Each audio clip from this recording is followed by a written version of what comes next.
Assalamualaikum warahmatullahi wabarakatuh.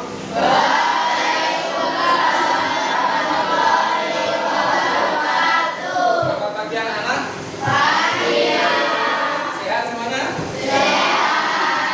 Baik, untuk mengawali pelajaran kita hari ini, supaya nanti diberikan kemudahan dalam belajar, kita berdoa terlebih dahulu. Silakan untuk berdoa.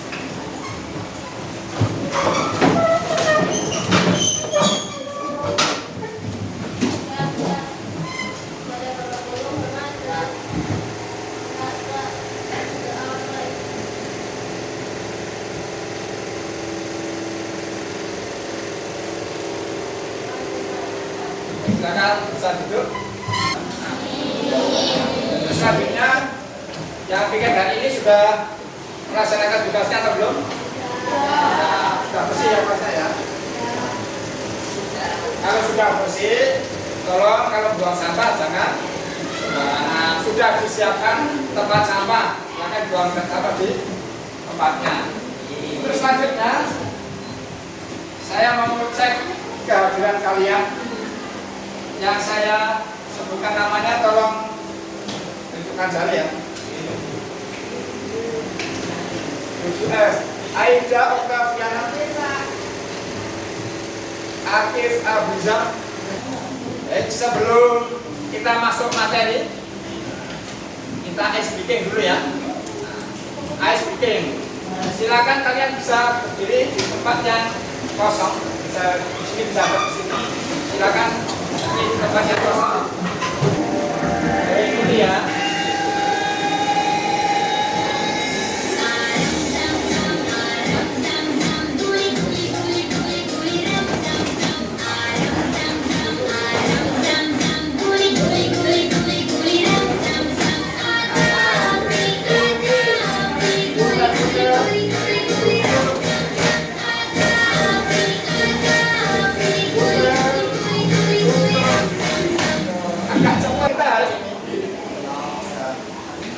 Di pelajaran coding dulu kita sudah belajar tentang apa yang belum pernah kita pelajari, literasi digital ya.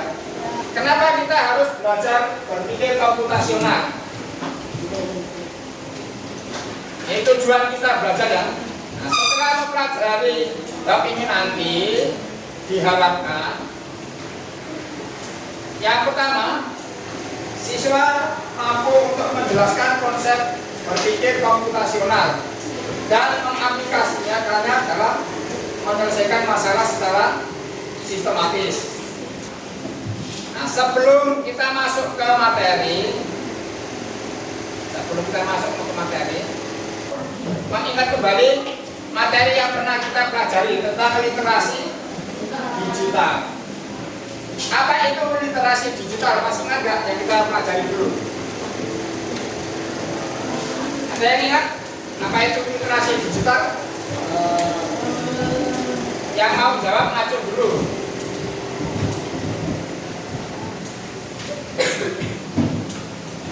Literasi digital. Nah, kalau bingung ini ya. Pengetahuan dan keterampilan seseorang dalam menggunakan berbagai media digital. Contoh media digital itu kan ada perangkat komunikasi yang saya yakin hampir setiap hari kalian pegang. Betul nggak? Seperti HP. Terus, dulu kita pernah belajar manfaat literasi digital. Apa saja manfaatnya? Menambah wawasan. Non-computational thinking. Hai teman kece, coba tebak apa artinya computational thinking atau berpikir komputasional? Berpikir komputasional adalah proses berpikir untuk menyelesaikan masalah dengan efektif dan efisien. Ada 4 landasan dari berpikir komputasional. Yang pertama, dekomposisi. Dekomposisi artinya membagi masalah kompleks ke bagian yang lebih kecil agar mudah diselesaikan. Yang kedua, pengenalan pola. Artinya mencari kesamaan dan pola di antara bagian-bagian masalah kompleks yang sudah dipecah. Yang ketiga, abstraksi. Artinya fokus pada informasi yang penting saja, mengabaikan detail yang tidak diperlukan. Yang terakhir, algoritma. Artinya membuat langkah-langkah penyelesaian atau membuat aturan yang diikuti untuk menyelesaikan masalah. Misal, Juga sedikit informasi tentang berpikir komputasional. Kita masuk ke materi. Berpikir komputasional. Siapa yang hari ini punya masalah, Macu? Masalah. Coba Mas. Punya masalah apa, Mas? Itu masalah ya. Nanti kalau kalian harus berpikir menyelesaikan masalah itu, yang menjadi kendala apa kira-kira? Pulang sekolah masih masukin berapa? Terus apa lagi? Kira-kira yang memberatkan kamu apa? Masalah hidup kamu itu menjadi hal yang berat buat kamu gak kira-kira? Lumayan, harus diselesaikan ya. Bagaimana cara menyelesaikannya? Nah, mengikuti perjalanan kaki itu apa artinya? Kalau kita berpikir orang hidup itu pasti punya masalah ya. Definisi berpikir komputasional.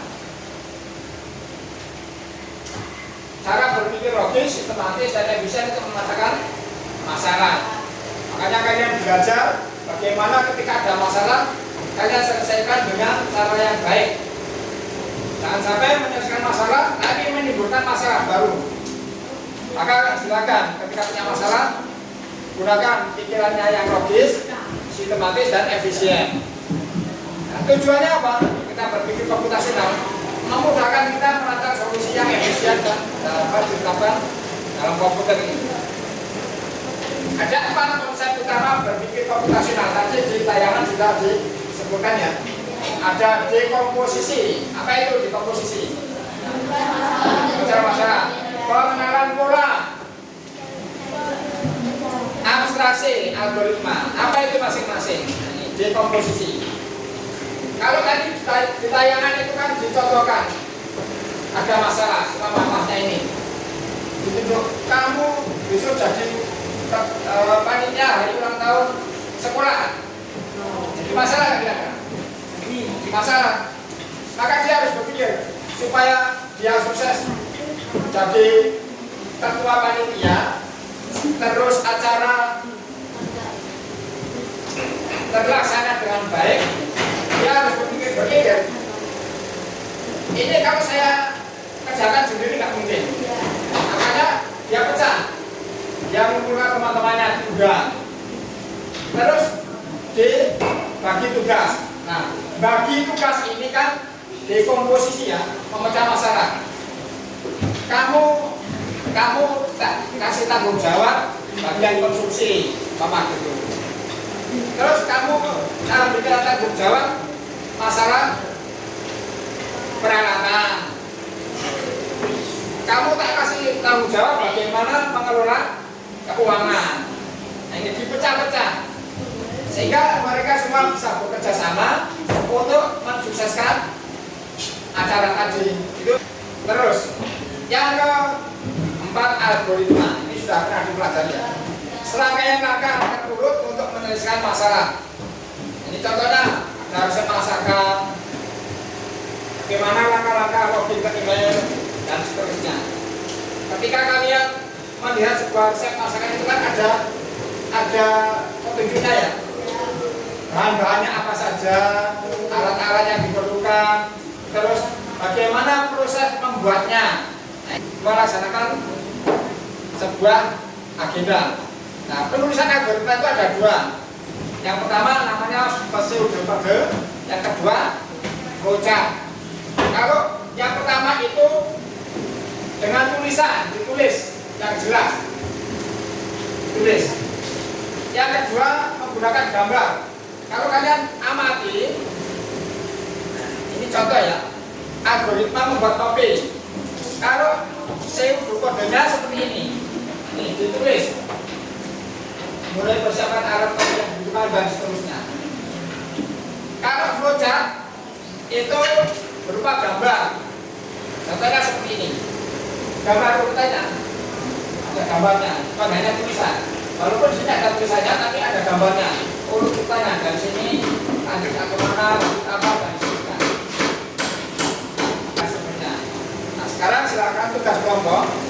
kalian buat algoritma, diskusikan dalam kelompok, terserah kalian. Kalian akan mengangkat masalah tentang apa, terus kalian tuliskan cara-cara menuliskan masalahnya itu seperti tadi ya, yang sederhana saja.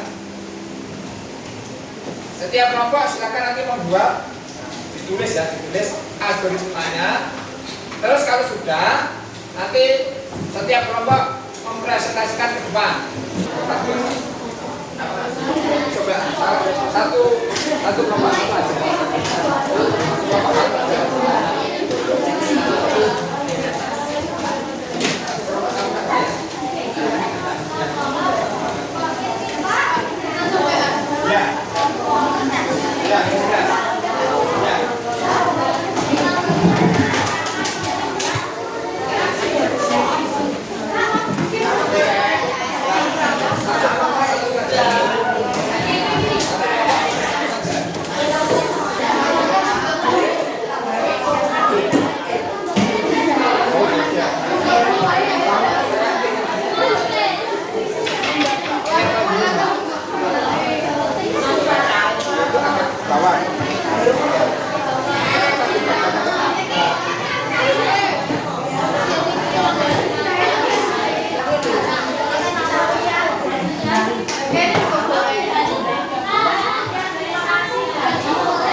Kelompok satu mau maju, silakan diperhatikan.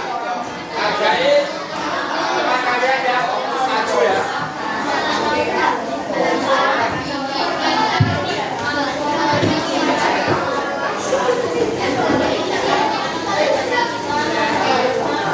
Nah, semuanya bisa menghadap ke sini, bisa memperhatikan depan.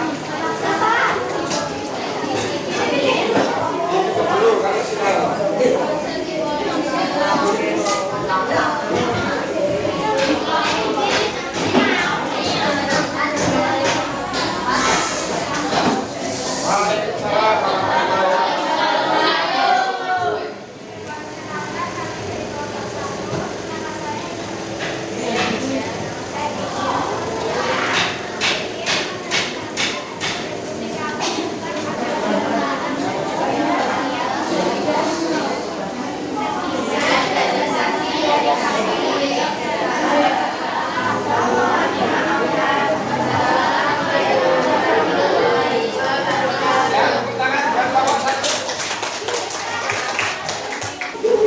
Kesimpulan ini komputasional itu akan membantu menyederhanakan masalah yang kompleks ya. Masalah yang kompleksnya bagaimana? Pokoknya masalahnya banyak itu bisa disederhanakan ya. Supaya apa? Dalam menyelesaikan lebih mudah. Ada 4 elemen utama yang bekerja sama ini. 4 elemen utama. Apa saja?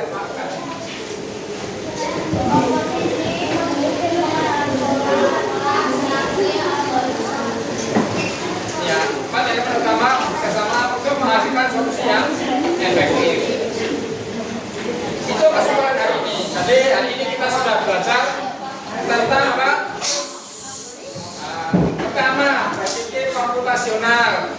Kedua, bagian-bagian utama dari berpikir komputasional ada apa tadi apa? Dekomposisi, pengangkutan, kombinasi dan algoritma. Dan kalian sudah belajar bagaimana membuat sebuah algoritma. Baik, saya kira untuk pelajaran hari ini cukup dulu. Untuk mengakhiri, kita bisa buka dulu, bisa berdiri, disiapkan.